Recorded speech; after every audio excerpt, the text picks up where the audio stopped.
The Talksport Fan Network. The ultimate on-demand destination for the UK's best fan-led football podcasts. Want authentic supporter insight on all things Bournemouth? Follow Up the Cherries in all departments on the Talksport Fan Network. Club-dedicated content created by the fans, for the fans. Search Talksport Fan Network. Welcome back to the show, all Cherries fans, and thank you for joining us. Of course, I've got my main man next to me here, Matt. How you doing, Matt? Yeah, all good. Very exciting in the transfer window. Didn't expect to be seeing this so quickly after, obviously, Dom left. But yeah, no, it's looking very promising. And this is a very, very exciting transfer because after Julian Alejo, I believe that's how it's pronounced. Of course, as a Mexican fullback, we are looking at a Brazilian striker, and it is pretty much a done deal. Evanilson from FC Porto in what will be a club record fee. I tell you what, let's have a little look. And Matt, you've done a bit of research about Evanilson. Do tell us a little bit more about him. Well, yeah, so he's set to be the club's biggest record signing. It's actually, I believe it's actually 31 million up front with the rest in add-ons. But if you look at his career, he's scored goals pretty much everywhere he's been. He started out in Brazil. I spoke to a Brazilian friend of mine today, who you actually know as well. I don't know if you remember Leonardo. Yes. I spoke to him today, and he's now back living in Brazil. And he's aware of him purely because he was part of the Brazil squad for the recent tournament. But they don't really know much about him in Brazil because he left quite young. But from what he does say, he's a good high playing player. He likes to press high, which is going to suit obviously our game. He doesn't kind of have the height of Dom Solanke, so that might be a slight disadvantage, but he can finish from what he can gather. And then you look at the goal ratios here. You know, I mean, his first club, 4 appearances, 2 goals. You know, then he goes out on loan, plays 6 times, scores 3 goals. So he's obviously a good finisher. I think this is a very, very exciting player. I mean, he's got Champions League experience as well, which is a massive coup for us because Porto, obviously they were in the Champions League last year. So he's got great potential. I don't know if he's seeing, and his agent is seeing Bournemouth as maybe a stepping stone to see if he can score a lot of goals in the Premier League to then maybe get a move to an even bigger club.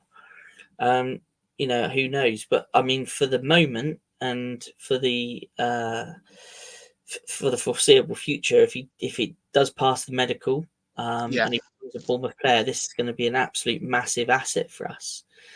They are saying that he should be in the country this evening, as in now,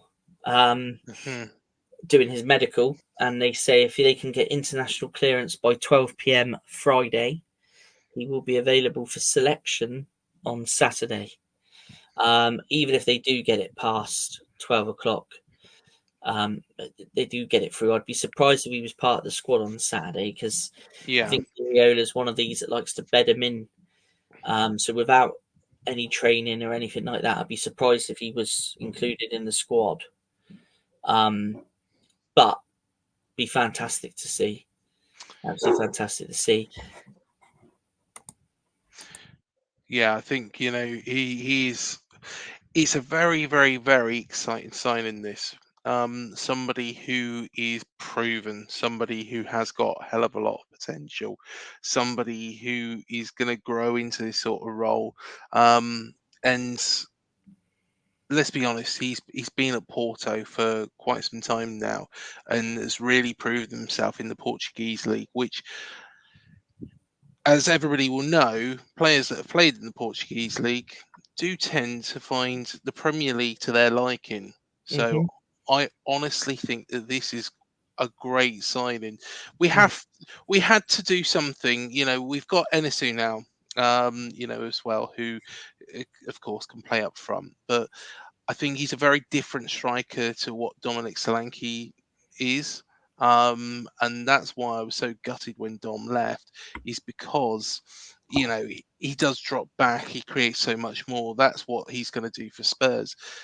This guy, I think is going to be excellent, based on his stats. Of course, the proof is going to be when he runs out in this first game, which I can only imagine will probably be the Newcastle game at Dean Court. But hand on heart, from those stats, it looks a very exciting signing.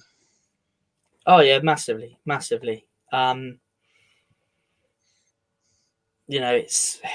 yeah. I mean, this is exciting. I mean, we're also linked to a potential goalkeeper as well, aren't we? Yes, we are. To Liverpool, then to go straight out on loan. I believe he played at the Euros, didn't he? Mm-hmm. So yeah, it's really exciting times. But this guy, I think he looks ideal to come in and replace Solanke. And obviously the club have put their feelers out during the summer. They know that Solanke was potentially going to move on. They know he was going to attract attention, and I think they've obviously had, their scouting network give them a profile of different types of strikers, and this seems to be the one that's affordable and will fit in with the squad. But there's also just a few little stats to compare the two, and how they compare. Less league games last season. This is just on the leagues. So he's played less games than Dom.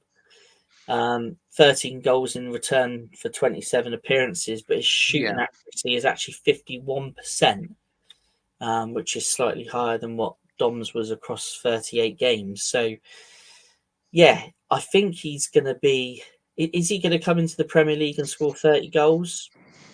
Probably not. But will he replace the goals that we would expect from Dom?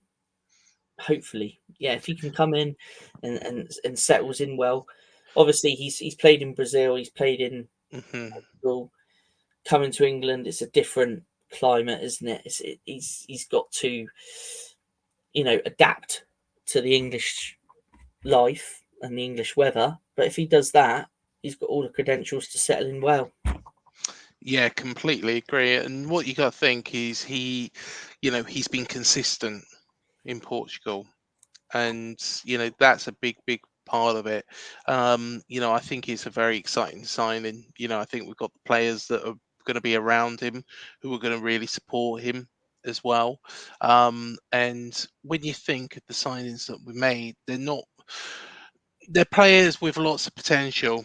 In Dean Howson, of course, Julian Alejo, and of course, Evanilson now, which, it's all been mentioned by Mark McAdam that he is, having his medical, and it should be done, dusted, and we should be able to see him in a Cherries shirt. And honestly, mate, it's exciting, isn't it?